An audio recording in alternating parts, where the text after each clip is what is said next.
भारत का संविधान संघ का विधान नहीं है।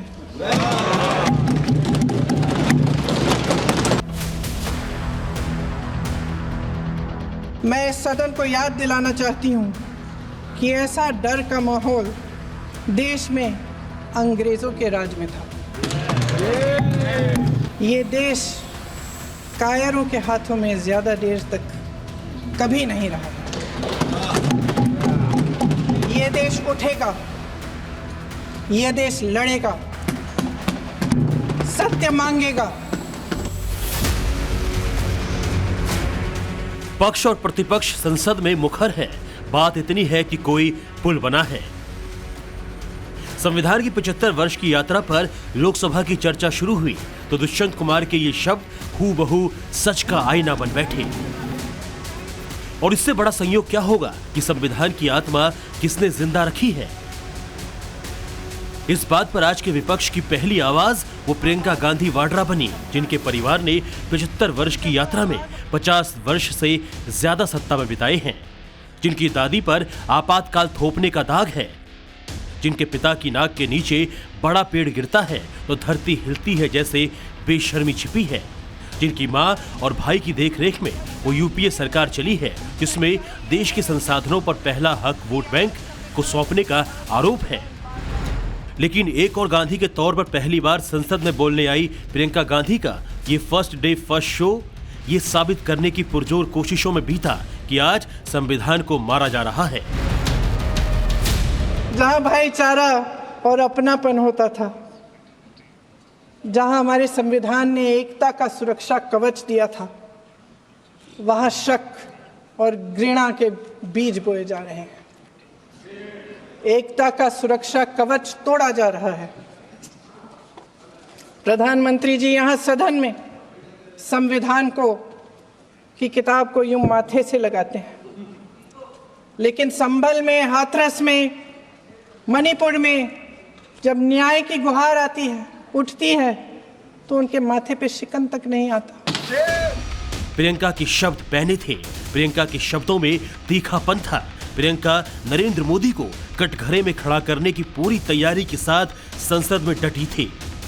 एक कहानी होती थी अध्यक्ष महोदय, शायद बचपन में आपने भी सुनी होगी। राजा भेष बदलकर बाजार में आलोचना सुनने जाता था। ये सुनने जाता था कि प्रजा मेरे बारे में क्या कह रही है, मैं सही रास्ते पे चल रहा हूं कि नहीं। लेकिन आज का राजा, भेष तो बदलते हैं आज के राजा, शौक तो है उनको भेष बदलने का, लेकिन न जनता के बीच जाने की हिम्मत है और ना आलोचना सुनने की। पूरी देश की जनता जानती है कि इनका, हंसती है, जानती है कि इनके यहाँ तो वॉशिंग मशीन है।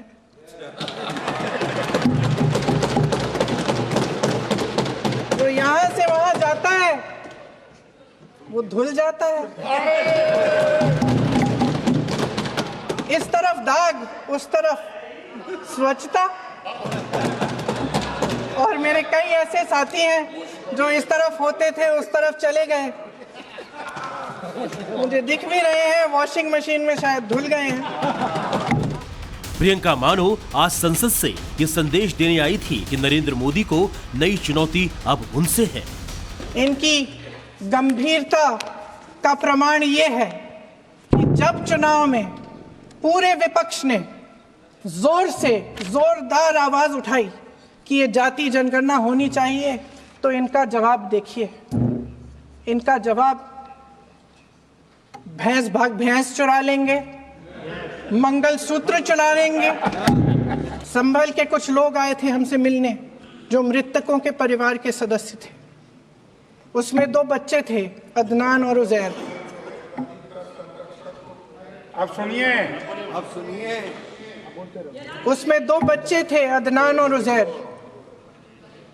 एक बच्चा मेरे बच्चे की उम्र का है, दूसरा उससे छोटा 17 साल का है। दर्जी के बेटे थे। दर्जी का एक ही सपना था कि वो अपने बेटों को पढ़ाएगा, लिखाएगा। एक बेटा डॉक्टर बनेगा, एक बेटा भी सफल होगा दूसरा बेटा भी अपने जीवन में सफल होगा। उनके पिताजी हर रोज उनको स्कूल छोड़ते थे। उस दिन भी स्कूल छोड़ने के बाद अपनी दुकान में चले गए। उन्हें पता नहीं था कि विवाद हो रहा है। उन्होंने भीड़ देखी, घर आने की कोशिश की तो पुलिस ने गोली से मार डाला। भय का भी अपना स्वभाव होता है। भय फैलाने वाले हमेशा भय का खुद शिकार बन जाते हैं। ये प्रकृति का नियम है। आज इनकी भी यही हालत हो गई है। भय फैलाने के इतने आदी हो गए हैं कि खुद भय में रहने वाले हैं। चर्चा से डरते हैं, आलोचना से घबराते हैं।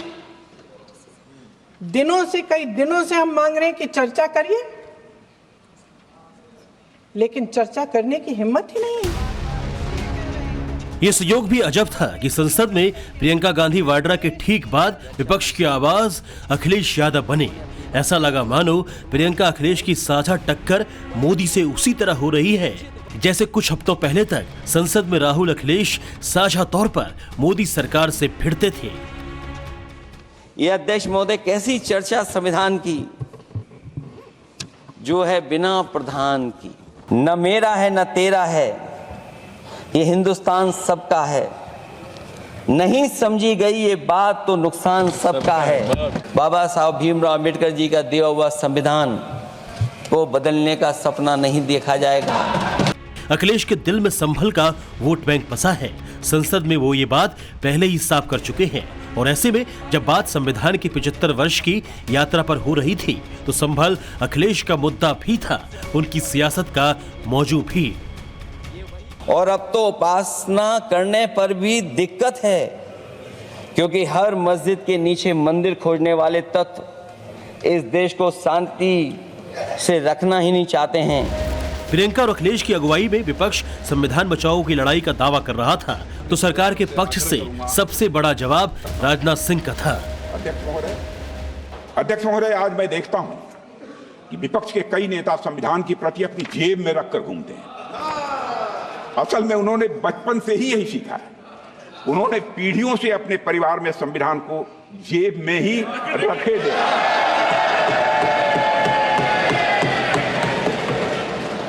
लेकिन अध्यक्ष महोदय, भारतीय जनता पार्टी संविधान को सिर माथे पर लगाती है। हमारा कमिटमेंट संविधान के प्रति पूरी तरह से साफ है। हमने कभी भी किसी इंस्टीट्यूशन की इंडिपेंडेंस और ऑटोनॉमी के साथ खिलवाड़ नहीं किया। एक भी कोई ऐसी मिसाल नहीं मिली। इधर लोकसभा जेरे बहस थी कि संविधान की बुनियाद किसने मजबूत की या किसने कमजोर किया, तो उधर संविधान की दुहाई दे रहा विपक्ष राज्यसभा में सभापति जगदीप धनखड़ को पक्षपाती बताने के अपने नैरेटिव को मजबूत करता दिखा। किसान का बेटा हूं, कमजोरी नहीं दिखाऊंगा, देश के लिए मर जाऊंगा, मिट जाऊंगा।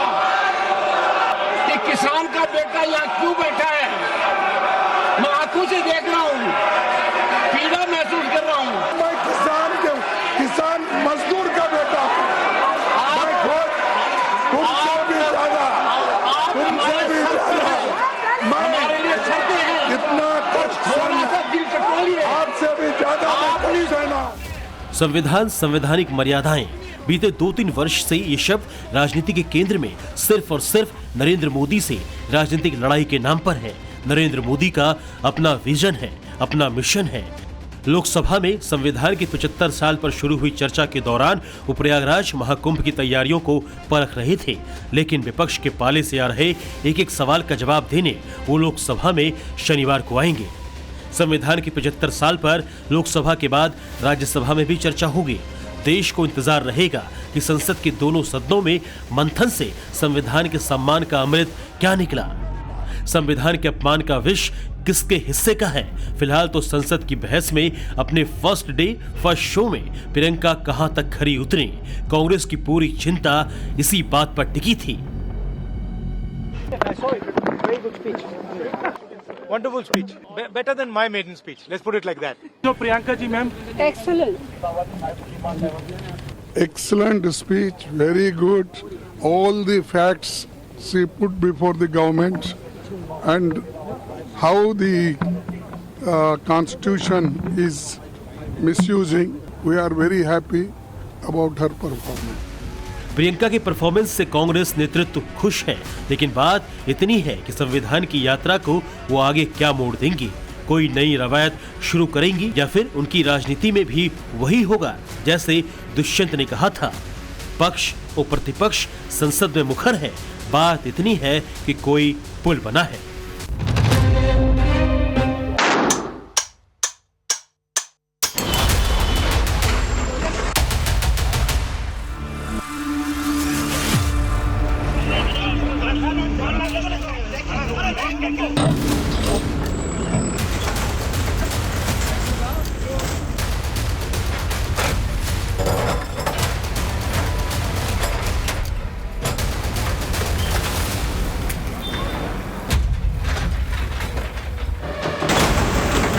बड़ी अंधेर गर्दी है, मतलब संविधान खतरे में है, मतलब ये तो सरासर जुल्म है।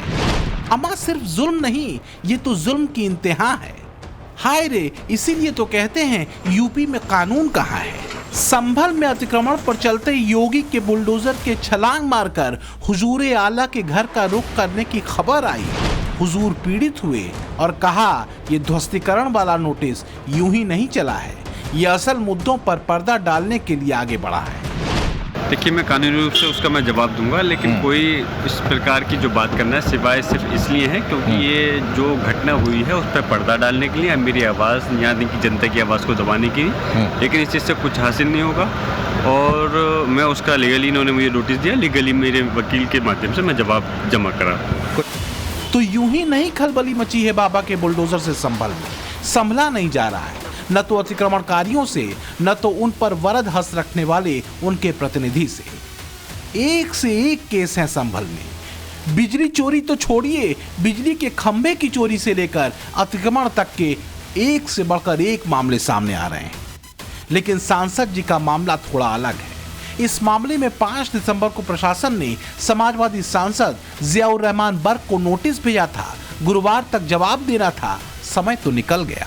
तो क्या आप बुलडोजर कभी भी चल सकता है? दरअसल 2 साल से बर्क के मकान का निर्माण चल रहा है। आरोप यह है कि बिना नक्शा पास कराए मकान का निर्माण हो रहा है। प्रशासन ने जियाउर रहमान बर्क को नोटिस भेजा था। धारा 10 regulation of building operation act 1958 के तहत ये नोटिस भेजा गया। निर्माण नहीं रोकने पर 10,000 का जुर्माना और सजा का प्रावधान है। हर रोज के हिसाब से 500 रुपया और जेल की सजा तक संभव है। अब संभल प्रशासन के नोटिस का अल्टीमेटम खत्म हो चुका है। गुरुवार सुबह 10 बजे तक बर्क को जवाब देना था। अब हाल ये है कि बर्क के अवैध निर्माण पर कभी भी बुलडोजर चल सकता है। संभल से सपा सांसद जियाउर रहमान के जो घर बन रहा था उसको लेकर जो संभल जिला प्रशासन है उसने एक नोटिस दिया है।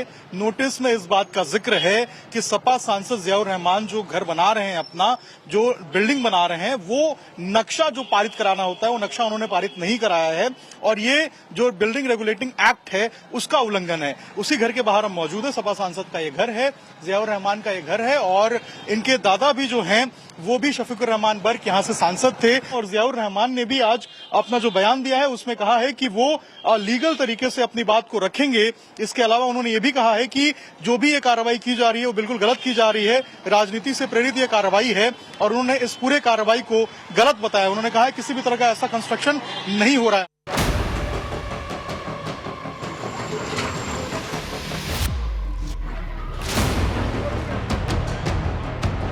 संभल में कुल मिलाकर प्रशासनिक एक्शन तेज है।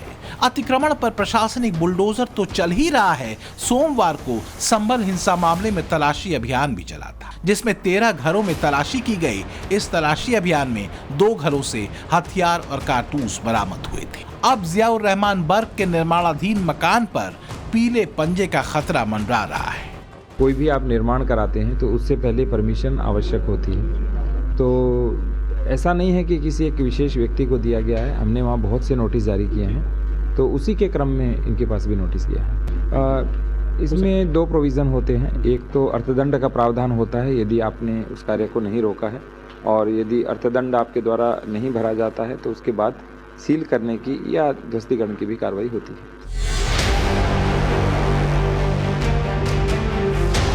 तो जब प्रशासन ने मकान के चक्कर में जियाउर रहमान बर्क को कानून तोड़ने का नोटिस भेजा, तब बर्क साहब संविधान बचाने की संजीदा लड़ाई लड़ रहे थे। फिलहाल तो उनकी उम्मीद फिर कानून पर ही आ टिकी है।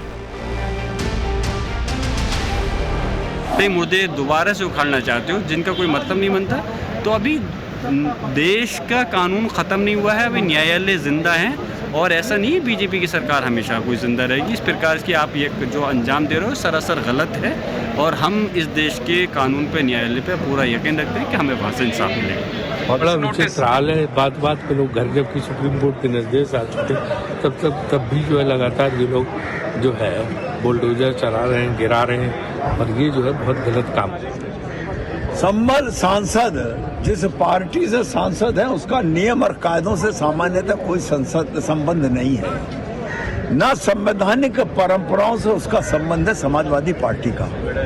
मैं तो उस अधिकारी की बुद्धि पे बलिहारी लाता हूँ जिसने 10,000 रुपए जुर्माना और 500 रुपए जुर्माने के बाद के तत्काल सील लगा देनी चाहिए और निर्माण रोक देना चाहिए। अगर निर्धारित समय सीमा के भीतर नक्शा ना पास कराए तो बुलडोजर से चुम्बी दिला देनी चाहिए। तो संभल में तुष्टीकरण का कथित समाजवाद चप्पे चप्पे पर उतरा है। कहीं बिजली की चोरी, कहीं अतिक्रमण का जोर। अब संभल में प्रशासनिक अमला अपने तरीके से कानून को कस रहा है। योगी के निर्देश शीशे की तरह साफ हैं।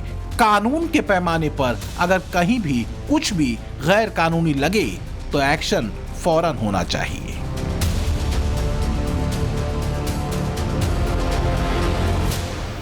अब यही केस देख लीजिए। एक भाई साहब का ये मकान है।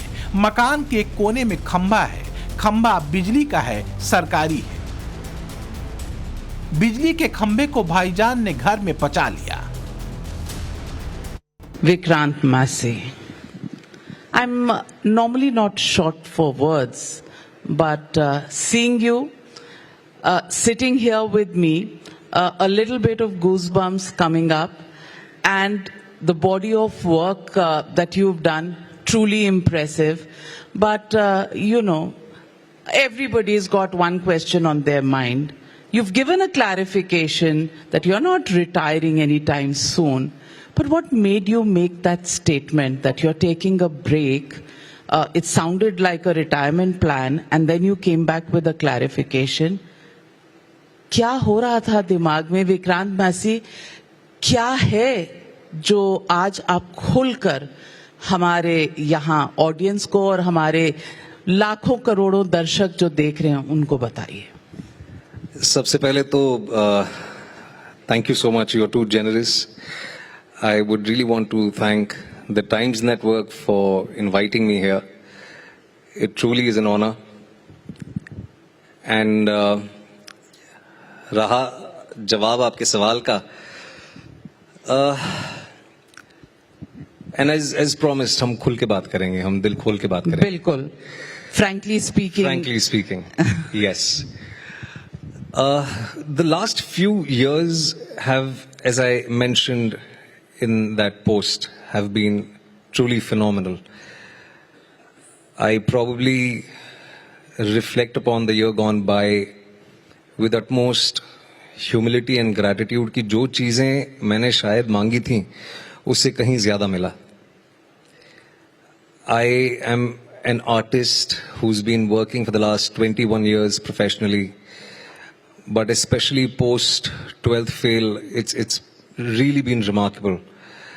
And I mean it when I say कि जो मांगा था ऊपर वाले से उससे कहीं ज्यादा मिला. So just to put things into context, I put out that post midnight because I was not able to sleep.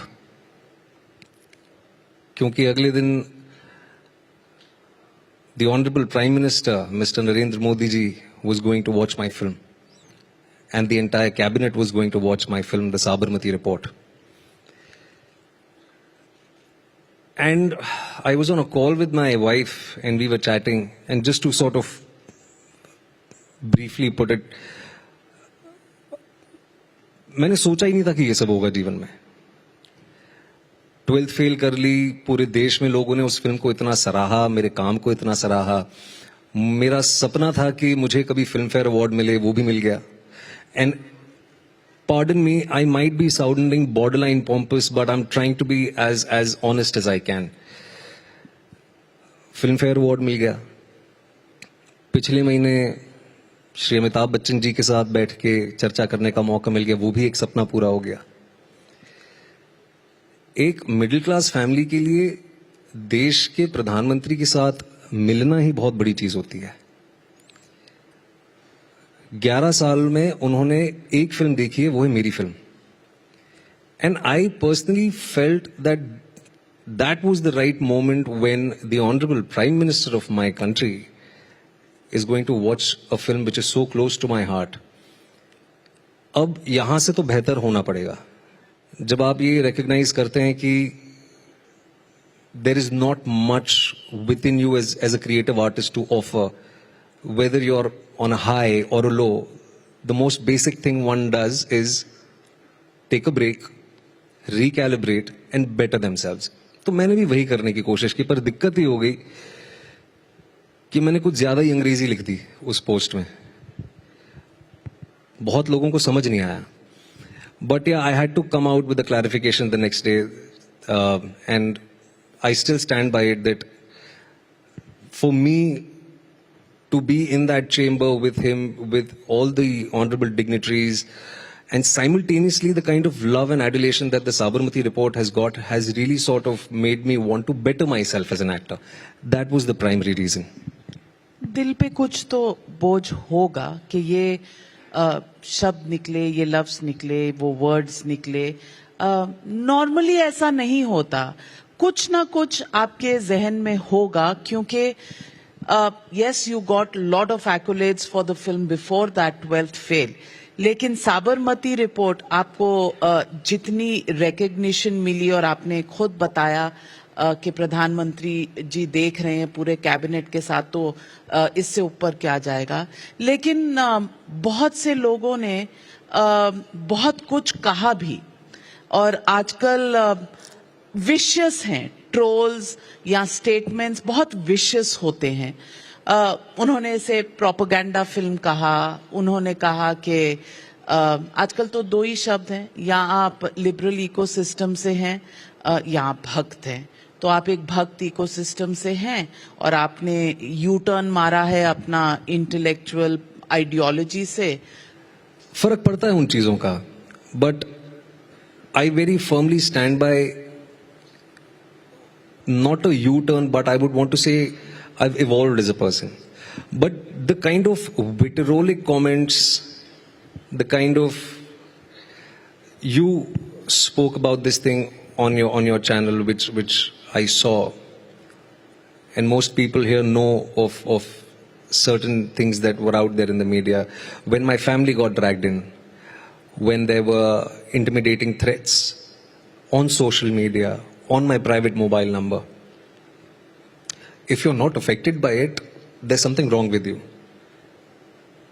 I concede to the fact that I was affected by it, but the post that I put out had nothing to do with the threats or with the vitriolic comments that were made on me.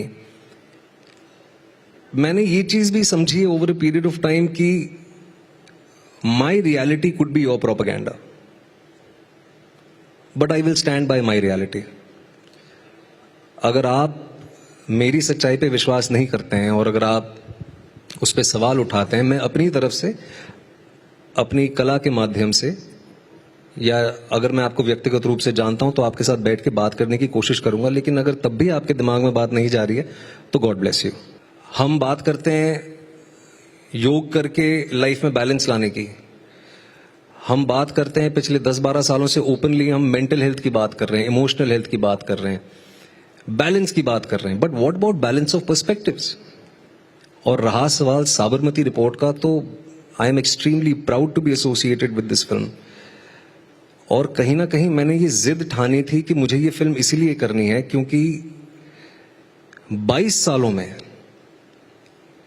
Cinema की दुनिया में किसी ने भी 27 फरवरी को जो हुआ या कोच S6 और 7 के साथ जो हुआ उस पर किसी ने बात नहीं की। 27 के बाद जो विभत्स हुआ वो भी नहीं होना चाहिए था। Nobody is sort of justifying what happened post that. और ये हमने कहा है, और जो मैंने फिल्म में कहा है वो मुझे वाकई लगा। ये 2 डायलॉग्स इनफैक्ट कहीं ना कहीं मैंने ही लिखे थे कि उस आग में बहुतों ने अपनी रोटियां सेकी, लेकिन उन 59 लोगों के बारे में किसी ने बात नहीं की। और वो 59 लोग मुझे, जब मैंने उनका रिसर्च मटेरियल पढ़ा या जब मेरे पास स्क्रिप्ट आई, और स्क्रिप्ट से ज्यादा मोटा तो रिसर्च मटेरियल था मेरे पास, वो कहीं ना कहीं मुझे मेरे परिवार के ही लोग लगे। And lastly, I am a young father today, you know about it. The youngest person to be burned alive was a 2.5-year-old kid. And if you are going to sit with any lens, whether left or right or anything, whether you call it propaganda, and if you're going to talk about a 2.5-year-old kid burned alive with any specific lens, I mean, it's a horrible situation. हाँ, कई बार ये जब आपका अपना एक छोटा बच्चा हो तो यहाँ हिट करती है। मैं एक आर्टिस्ट के तौर पर आपकी बात समझती हूँ, एक माँ की तौर पर ये फीलिंग्स हमें रोज आती हैं। एक माँ के तौर पर हम जर्नलिस्ट हैं, हार्डन्ड हैं, हमने बहुत कुछ देखा है, सिनिकल हैं, लेकिन कभी कभी कुछ चीजें छू जाती हैं। लेकिन कल के दिन पोस्टर लगे, स्क्रीनिंग हुई साबरमती रिपोर्ट की यहाँ दिल्ली के JNU में, पत्थरबाजी हो गई। हमारे टाइम्स नाउ के रिपोर्टर को इधर से उधर जाते हुए पत्थर में से एक पत्थर लगा, उस पर डायरेक्टेड नहीं था लेकिन लगा क्योंकि पत्थर चल रहे थे। क्या ये क्या दिखाता है, क्या सवाल खड़े करता है? ये कल मैंने खुद देखा, कवरेज देखी मैंने सारी चीज़ों की, और मैंने कुछ लोगों से संपर्क करके जानकारी हासिल करने की कोशिश की। It's really heart breaking. जैसे मैंने पहले कहा कि एक कहानी आप लेके आते हैं, और मेरा मानना है कि एक हेल्थी समाज में हेल्थी तरह से कॉन्वर्सेशन होनी बहुत जरूरी है। हम कहते तो हैं कि हम विश्व की सबसे बड़ी डेमोक्रेसी हैं, सबसे डाइवर्स हैं। अगर हैं तो हमें एक दूसरे को वो बेनिफिट ऑफ डाउट देना जरूरी है। हमें एक दूसरे की बात भले हम माने नहीं, लेकिन एक दूसरे को अपना पक्ष रखने का, अपनी बात रखने का पूरा अधिकार होना चाहिए। You might not subscribe to what I believe, but if you are going to stifle my voice, that is wrong. लेकिन कुछ लोग ये भी कहते हैं कि प्रोपेगेंडा फिल्म है, प्रधानमंत्री पार्लियामेंट में नहीं है, फिल्म देखने गए हैं, फिल्म की कलेक्शंस भी कोई बहुत ज्यादा नहीं है कि it will be a hit, लोगों ने नहीं पसंद की। क्या फिल्म की सक्सेस इन द कलेक्शंस जो उसको मिलते हैं, वो किसी आर्टिस्ट का, किसी एक्टर का कन्विक्शन चेंज करता है कि अरे सक्सेस नहीं मिली, शायद मैंने गलत फिल्म पकड़ी? See, to each their own, and I know there are very different kinds of actors and actresses and people who make films. मैं एक छोटा करेक्शन ये करना चाहूंगा कि साबरमती इज अ हिट। अगर आप इन्वेस्टमेंट, COP जो कॉस्ट ऑफ प्रोडक्शन की बात करें और ROI की बात करें, so it is a certified hit. अगर पर्सनली आप मुझसे पूछें कि 200 करोड़ की फिल्म बना के 250 करोड़ रुपए कमाना for me is bad business, पर अगर मैंने 15 करोड़ की फिल्म बनाई और उसने 40 करोड़ बनाए तो वो मेरे लिए इज गुड बिजनेस। अगर हम 12th फेल की बात करें, 12th फेल 8 महीने थिएटरों में चली, वो किसी 100 करोड़ क्लब का हिस्सा नहीं थी, पर आज की तारीख में आई कैन वेरी प्राउडली से कि 8 महीने कोई फिल्म 2000 के बाद नहीं चली है सिनेमा में। ये मेरे लिए सबसे बड़ी जीत है। भारत के सिर्फ सरकारी स्कूलों में ही नहीं, मैं मुंबई शहर का रहने वाला हूं, वहां पे बहुत सारे प्राइवेट स्कूल्स ऐसे हैं जिनका कोई लेना देना नहीं है सिनेमा से, पर क्योंकि ये कहानी ऐसी थी कि वो प्राइवेट स्कूल्स के प्रिंसिपल्स ने एक दिन निकाला उन बच्चों को सिनेमा घर ले जाके 12th फेल दिखाने का। ये मेरे लिए जीत है। आप कितने योग्य हैं वो आपकी अंग्रेजी से, आपके पहनावे से, आपके जूते के पॉलिश से तय किया जाता है। वो नहीं होना चाहिए। जो 12th फेल में कहा था, लास्टली मैं वही कहूंगा कि जब वो इंटरव्यू में बैठता है तो कहता है कि नहीं मैम, कांच के ग्लास में पीने की आदत नहीं है, मुझे स्टील का ग्लास मिलेगा। तो वो कहता है कि पानी साफ है ना, तो वो कहता है मैं भी तो वही कह रहा हूं सर, पानी साफ होना चाहिए, फिर ग्लास चाहे कोई भी हो। तो हमें लोगों को आइडेंटिफाई करना चाहिए, उनको मौका देना चाहिए। और आज जो प्रिविलेज मेरे पास है, and I go back to the first statement that I made, I am so grateful to those audiences and the writers, producers and everyone who has been a part of my journey कि आज इस मंच पे बैठना मैंने कभी सपना भी नहीं देखा था, पर मैं आज यहां हूं। और अब लोग सपने देखते हैं कि आपके साथ मंच पे बैठे। आज मैं जहां बैठा हूं, मैं सच में गदगद हूं कि मुझे वो करने का मौका मिल रहा है जो मेरा बचपन से सपना था, अभिनय करने का। उन लोगों के साथ बैठने का मौका मिल रहा है जिनका मैं फैन हूं। उन कलाकारों के साथ काम करने का मौका मिल रहा है, राइटरों के साथ काम करने का मौका मिल रहा है जिनके साथ सोचा था कि यार जिंदगी में एक बार करेंगे कभी काम।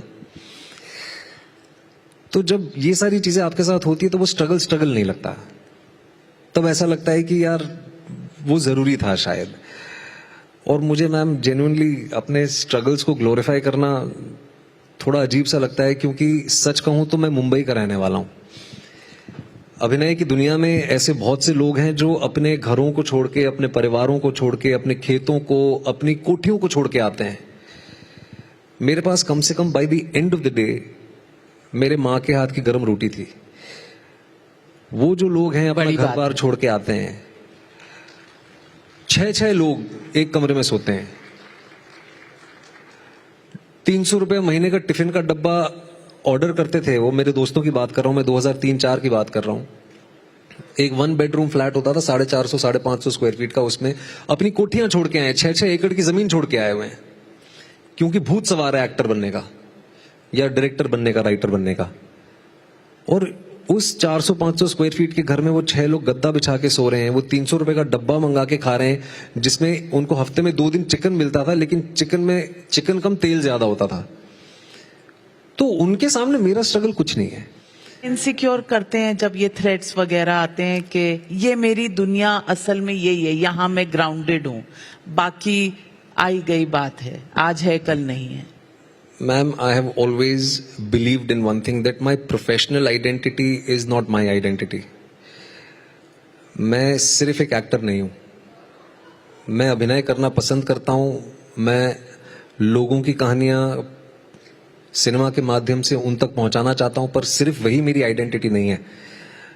और उस पोस्ट में भी मैंने बहुत ही साफ साफ कहा था कि it's time to recalibrate, go back home as a husband, son and a father.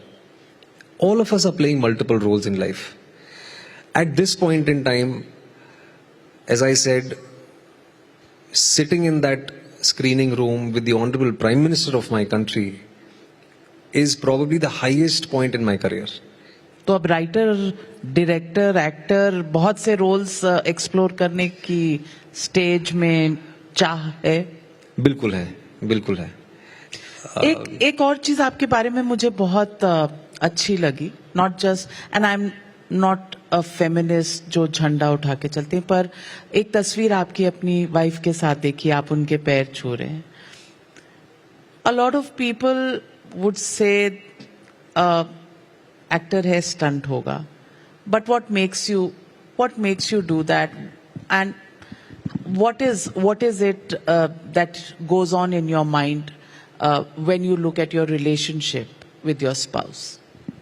I think I'm incredibly lucky to have Sheetal as my wife.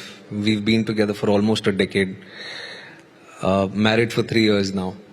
पर तकलीफ होती है मैम, जब हर चीज पे आप पे सवाल उठाया जाए, आपकी फिल्म के चॉइसेस पे, आपके एक पर्टिकुलर जेस्चर पे, या आपके वर्ल्ड व्यू पे, हर चीज पे अगर सवाल उठाते हैं लोग, और सवाल उठाना ही नहीं जबकि आपको मतलब इट्स टॉक्सिक, तो तकलीफ होती है. Coming back to your question, सोचिए कि मैंने वो पहली बार पब्लिक में डाला, पर ये तो मैं सालों से कर रहा हूं. करवा चौथ पे कोशिश ये रहती है, और बहुत से लोग अर्बन सेंटर्स में खासतौर पे इस चीज को फॉलो भी करते हैं, मेरे घर में करते हैं लोग, कि जब करवा चौथ पे वाइफ व्रत रखती है तो हस्बैंड भी रखते हैं, बहुत से अर्बन सेंटर्स में लोग रखते हैं।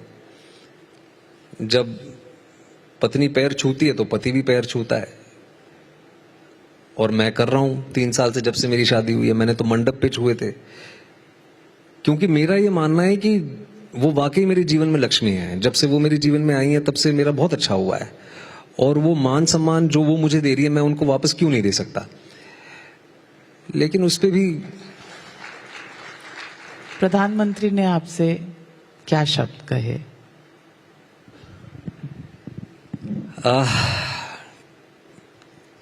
काफी चर्चा हुई उस चेंबर में, जो अधिकतर बातें हुई हैं उनको वहीं रखें तो बेहतर है। पर उनको फिल्म अच्छी लगी, उनको हमारा प्रयास अच्छा लगा। लास्टली इतना कहना चाहूंगा कि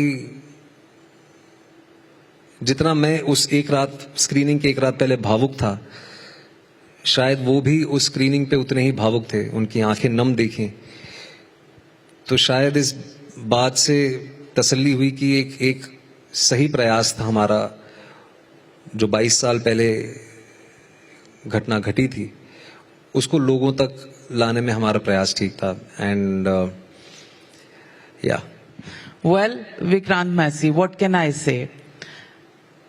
Human being par excellence, sensitivity par excellence, body of work par excellence, and we just hope and wish कि ज़मीन हमेशा, पाँव हमेशा आपके ज़मीन पर रहें। जिस तरह आज आप हैं, सबके साथ आइडेंटिफाई करते हैं, बस सक्सेस मिलता रहे, लेकिन दिल के तार आम आदमी से जुड़े रहें, यही आपके लिए दुआ है।